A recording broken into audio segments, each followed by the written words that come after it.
आज 22 तारीख शनिवार का दिन, चौथ का दिन, सभी भक्तों को बहुत बहुत आशीर्वाद। और हम सभी लोग तीर्थंकर माँ के 16 सपनों का विवरण समझ रहे थे।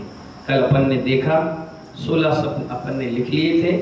आज उनका आंसर समझेंगे, किसका क्या फल आदेश है। इसी प्रकार पंचकणक में भी होता है रानू भाई, 16 स्वप्न पहले दिन माँ देखती है और दूसरे दिन फल आदेश पिता से पूछती है। पिता जाति स्मरण से या अवधि ज्ञान से देख करके बता देते हैं कि 16 स्वप्न का विवरण क्या क्या है। पहला जो स्वप्न है वो कौन सा था? 4 दांतों वाला उन्नत हाथी। उन्नत जरूर बोलना, उन्नत यानी अच्छा। हाँ, गज स्वप्न शास्त्र में महत्ता का प्रतीक होता है। किसका? महत्ता का। इस स्वप्न दर्शन द्वारा गर्भ शिशु के महान तीर्थ प्रचारक होने की सूचना प्राप्त होती है। क्या होता है स्वप्न देखने से? महान तीर्थ प्रचारक। स्वप्न शास्त्र के अनुसार चतुर्दंत गज को किसी महान अभ्युदय की प्राप्ति का प्रतीक माना जाता है। कहाँ पर मानते हैं? स्वप्न शास्त्र में। एक स्वप्न का भी शास्त्र होता है, तो उस शास्त्र में क्या मानते हैं? महान अभ्युदय का प्रतीक माना जाता है। किसको? चतुर्दंत वाले हाथी। समझ गए ना इसका आंसर? दूसरा है वृषभ, वो भी उन्नत और सफेद कलर का। काला, भूरा, पीला, नीला नहीं, कौन से कलर का? सफेद। सफेद रंग का अलग शांति का प्रतीक होता है। वृषभ धर्म का प्रतीक होता है। आप देखिए हिंदू मंदिर में केदारनाथ, बद्रीनाथ, पशुपतिनाथ, ये जितने भी नाथ सब जुड़े हुए हैं, उनके मंदिरों के आगे एक वृषभ यानी बैल बना मिलेगा। क्या मिलेगा? हाँ, एक्चुअली में सारे मंदिर जो थे पहले जैन आमनाओं के थे। आप बद्रीनाथ जाएंगे तो वहाँ जो प्रतिमा रखी वो दिगंबर आमनाओं की है। जब वहाँ गाइड भी जाता है वो कहता है दिस इज ए ऋषभदेव, हाँ, ऋषभदेव टेम्पल। वो खुद कहता है ये आदिनाथ भगवान का मंदिर था। फिर जब हम लोग की मायूसी देखे, उत्साह कम रहा, तो धीरे धीरे लोगों ने लेते गए और चलते गया काम।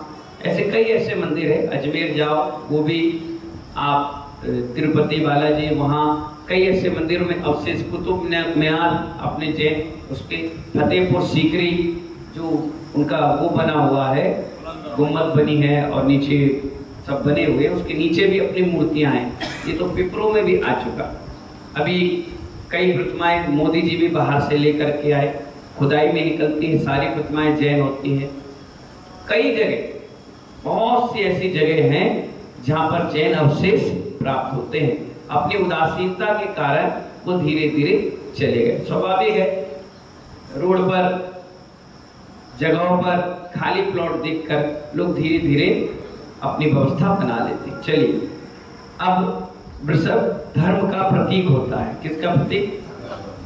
स्वप्न में उन्नत स्कंदों वाला वृषभ का दर्शन गर्भ शिशु के सत्य धर्म का प्रचार होने का सूचक होता है। कौन से धर्म का? सत्य धर्म का। क्योंकि सफेद रंग का है, उसमें थोड़ा सा भी दाग अलग से नजर आता है। सफेद यानी सत्य, सत्य धर्म का प्रचार करता है। कौन करेगा ये सत्य धर्म का प्रचार? तीर्थ का प्रचार कौन करेगा? जो उस गर्भ में माँ के तीर्थंकर का जीव आ रहा है।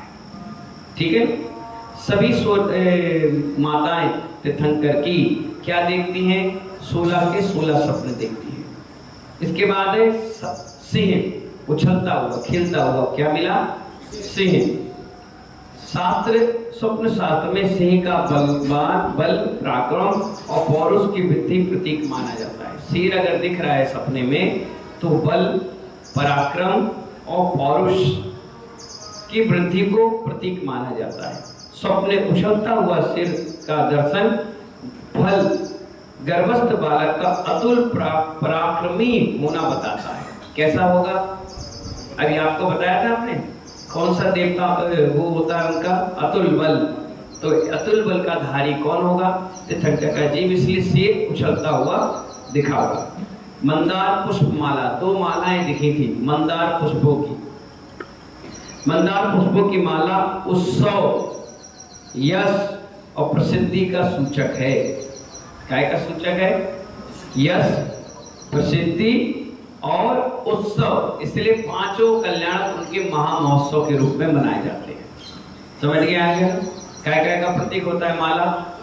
यश, उत्सव और प्रसिद्धि। नाम पूरे जग में फेमस हो जाता है। लक्ष्मी, चौथा क्या है? पांचवा लक्ष्मी।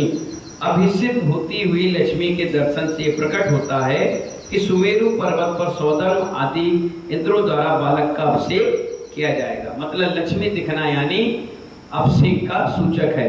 राजा महाराजाओं के साथ धर्णेन्द्र आदि के धर्णेन्द्र आदि भी आपके चरणों में क्या करेंगे? पूजा करेंगे। ये लक्ष्मी का प्रतीक है। अगर रात में स्वप्न में लक्ष्मी दिखती है तो समझ जाओ हमारा कहीं ना कहीं अभिषेक और पूजा पाठ होगी। चंद्रमा, रत्नों के नक्षत्रों से विष्टित चंद्रमा दिखने का मतलब है स्वप्न चंद्रमा का वर्णन यह बताता है कि बालक चंद्रमा की तरह जगत के संताप को दूर करेगा। चंद्रमा कैसा है? संताप को दूर करने वाला है, दुखों को दूर करने वाला। जैसे अभी गर्मी है, अचानक से चंद्रमा आ जाए तो कैसा लगने लगेगा? ठंडक लगने लगेगा। तो इसीलिए जगत के संताप को कौन दूर करेगा? जो तीर्थंकर जन्म लेंगे। सूर्य, अब चंद्रमा के बाद क्या है? सूर्य। सूर्य के दर्शन से ये सूचित होता है कि भावी तीर्थंकर अज्ञान रूपी अंधकार को नष्ट करने वाला होगा। यह सूर्य के समान भास्वर केवल ज्ञान प्राप्त करेगा। दो चीजें बताई आचार्य ने इससे सूर्य को देखने से। एक तो सूर्य आते ही अंधकार दूर हो जाता है, दूसरा केवल ज्ञान का प्रतीक भी। तो दोनों चीजें घटित होती हैं। पूर्ण कलश यानी भरे हुए दो कलश, जल पूरी दो स्वर्ण कलशों के दर्शन से ये प्रकट होता है कि भावी बालक अक्षय निधियों का अधिपति होगा। अक्षय निधियां जो कभी नष्ट नहीं होगी। आपके पास पैसा है आज जो आपने अलमारी में रखा है, वो कब तक रखे रहोगे? श्याम अग्रवाल जी, कब तक रखे हो जेब में पैसा? जब तक आप कोई चीज खरीद रहे नहीं रहे, किसी को देना नहीं है। जो पैसे को अभी सुबह सिर से रख करके बोनी करी है, थोड़ी देर के बाद व्यापारी को दे दोगे, पैसा तुम्हारा है? नहीं है। लेकिन तीर्थंकर के पास जो चीज आ गई वो अक्षय हो गई, उसका क्षय नहीं होता। ऐसी निधियों के वो कौन होते हैं? स्वामी होते हैं। मछलियों का युगल दिखना, मत्स्य युगल। स्वप्न शास्त्र में मत्स्य युगल के दर्शन को भावी सुख संबंधी का प्रतीक माना जाता है। क्या माना जाता है? स्वप्न युगल मत्स्य देखना अनंत सुख की उपलब्धि का सूचक है। भगवान के पास कैसा सुख है? अनंत सुख। कौन सा है? अनंत सुख है। इसीलिए जब वो तीर्थंकर बनते हैं गर्भ से, तो उनके पास कैसा सुख आ जाता है? अनंत सुख आ जाता है। अब देखिए मेरी बात को समझने का प्रयास करना। आजकल घरों में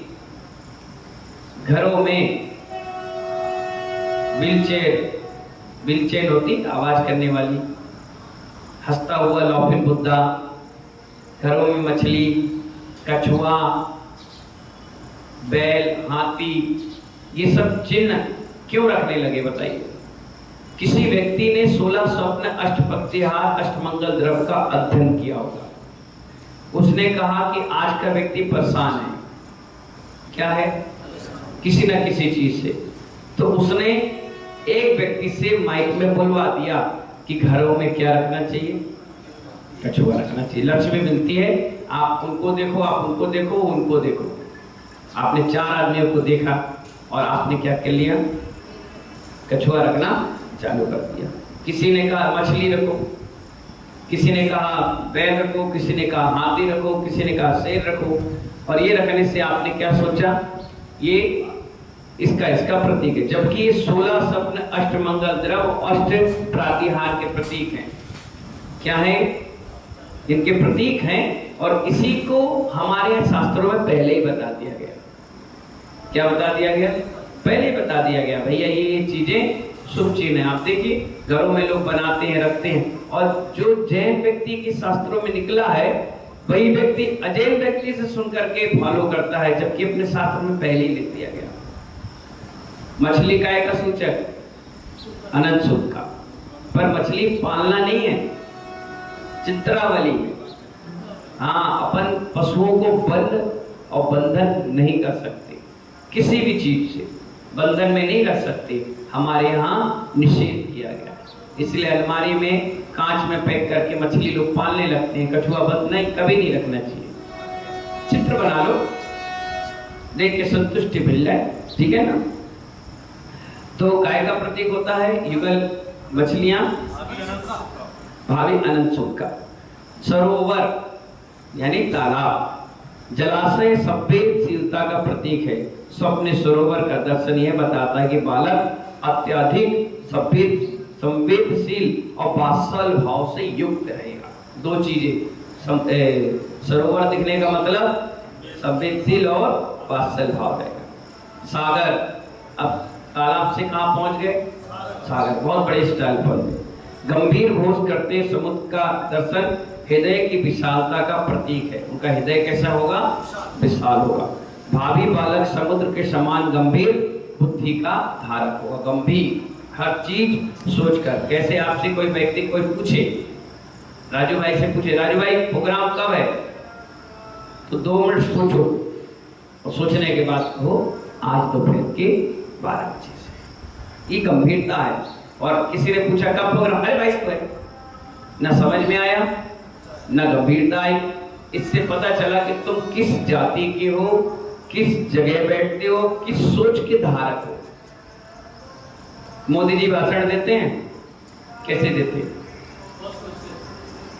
भाई पैर बंधो, जब तक वो पूरी आवाज पहुंचेगी उसके बाद वो दूसरा शब्द बोलते हैं। मुर्मू जी पढ़े आराम आराम से, सोनिया गांधी और आराम से, राहुल गांधी और आराम से, शिवराज सिंह और आराम से, और जमीनी नेता होते जो पंचायत, नगर पंचायत, पार्षद बड़ करेंगे, उनकी भाषा समझ में नहीं आएगी। बहुत गंभीरता के साथ एक एक भाषण बोला जाता है। आप 15 अगस्त को सुनना, 1 घंटे सवा घंटे बोलेंगे, लेकिन आप देखिए एक एक शब्द नपा तुला होगा। एक शब्द भी उन्हें मुंह का हाँ कह दिया तो पेपर वाले तुरंत पकड़ लेते और हंसी उड़ाना चालू कर देते। करते कि नहीं करते? जैसे केजरीवाल जी हैं, वो कभी बोले तो कह देते हैं ये पूरा दिल्ली प्रदेश, इसमें फलानी राजधानी है। सब बोलते हैं अरे भैया दिल्ली को तो राजधानी, अरे भूल गए। तो नपी तोली गंभीर भाषा होती है तो ये हंसी के पात्र नहीं बनते, और लोगों को क्या मिल जाता है? मौका मिल जाता है बोलने का। इसलिए साधुओं को, वक्ता को, बोलने वालों को बहुत सोच समझ के, पूरे समाज, देवरा समाज में 2 या 3 ऐसे लोग हैं जो बड़ी गंभीरता से अपनी बात प्यार से बोलते हैं। जैसे मीटिंग भी होगी ना तो लोग, कई लोग चिल्लाएंगे, तो चिल्लने वाला समझ जाओ ये गंभीर व्यक्ति नहीं है। जो सोच समझ के बोलेगा वो बहुत देर तक बैठा रहेगा, वो बोलेगा नहीं, लास्ट में वही बोलेगा, वही बात सच होगी, वही व्यक्ति लोग मान जाएंगे। जो चिल्ला रहा होगा उसको कोई नहीं सुनेगा। चिल्लाते हो, चिल्लाने वाले तो कोई वैल्यू नहीं, ठीक है। सागर का समझ में आ गया। मणि जटित सिंहासन, मणियों से लगा हुआ सिंहासन देखना। सिंहासन वर्चस्व और प्रभुत्व का प्रतीक होता है। वर्चस्व और प्रभुत्व का प्रतीक होता है।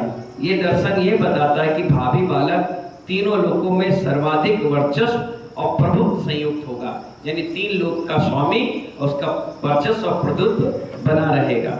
देव विमान, कल विमान की चर्चा चली थी। देवों का विमान दिखना, देव विमान दर्शन देवों का आगमन का प्रतीक होता है। अगर देवों का विमान दिख रहा है स्वप्न में, तो जहां भी आप हैं वहां कोई ना कोई देवता आकर अतिशय चमत्कार करेगा। अपन कहते हैं ना महाराज जी पंचड़ा हुआ तो 5 दिन आपको कुछ सपने वगैरह आए, बोले हाँ बहुत सारे देवता दिखे, मतलब समझ जाओ उस पंचड़ा में कोई अतिशय चमत्कार होना ही होना है। नागेंद्र भवन, क्या बताया? नागेंद्र का अवलोकन का गर्भ सितु अवधि ज्ञानी होने का सूचक है। किसका भवन? नागेंद्र एक इंद्र होता है, उसका बहुत सुंदर भवन होता है। उस भवन को दिखना मात्र अवधि ज्ञानी होने का प्रतीक माना गया है, ठीक है। रत्न राशि, थाल भर करके रत्नों की, ओरिजिनल रत्नों की राशि दिखना। रत्न राशि का दर्शन ये बताता है कि बालक सम्यक दर्शन, सम्यक ज्ञान और सम्यक चारित्र रूप रत्नत्रय को धारण करेगा। अगर रात के सोते हुए उस लेडीज को जिसने गर्भ धारण किया है, उस लेडीज को रत्न दिख रहे हैं, लक्ष्मी दिख रही है, पैसे दिख रहे हैं, रत्न, तो समझ जाओ जो बच्चा होगा कहीं ना कहीं मुनि बनेगा या त्यागी वृत्ति बनेगा। ये नियम है। अब जब इसमें आ गया है तो भाई अकाड़ सत्य है। निर्धूम अग्नि, क्या बताया? निर्धूम अग्नि का मतलब होता है, अग्नि के दर्शन का अर्थ है कि बालक अपनी समस्त कर्म कालिमा को नष्ट कर निर्माण को प्राप्त करेगा। किसको प्राप्त करेगा? मैंने बताया था अपन जब करते हैं हवन पूजन, उसमें धूप छेपड़ करते हैं, अगर निर्धूम अग्नि है तो समझ जाओ हमारी की हुई पूजा हमारे कर्म नष्ट का कारण बनेगा, शुभ सूचना है। ठीक है ना? तो इस प्रकार से ये 16 स्वप्न आपके क्या हुए? कंप्लीट हो गए निर्धूम अग्नि तक। अब कल पढ़ेंगे अपन और आगे के विषयों को, समोषण के बारे में, गर्भ कल्याण के बारे में, जन कल्याण के, तप कल्याण और केवल ज्ञान और मोक्ष कल्याण। अब ये पांचों कल्याण का विषय चलेगा कि गर्भ कल्याण पे कैसी कैसी व्यवस्थाएं तीर्थंकर की बनती है। इससे क्या होगा? आप 16 स्वप्न देख लिए माने, अब गर्भ कल्याण चलेगा। गर्भ, जन्म, तप, ज्ञान एवं निर्वाण, उसके बाद समोषण, केवल ज्ञान के बाद क्या? समोषण। समोषण होता कैसे है? मंदिर में समोषण में क्या फर्क है? मंदिर में, घर में क्या फर्क है? दुकान में क्या फर्क है? क्या वास्तु होता है? अब सच्चा डिटेल में आपको समोषण के बारे में नेक्स्ट आपको पता चलेगा। कल अपन पढ़ेंगे गर्भ कल्याण के बारे में, क्या क्या सिचुएशन होती है, कैसे माँ रहती है, क्या पिता का सिचुएशन है, कौन सूचना देता है, कहाँ जन्म होता है, कितने कलश, कितना नाम तौल उसका, कहाँ कैसे जल आता है, क्या सारे डिटेल कल बताएंगे। जब तक के लिए सभी को बहुत बहुत आशीर्वाद। बोले महावीर भगवान की।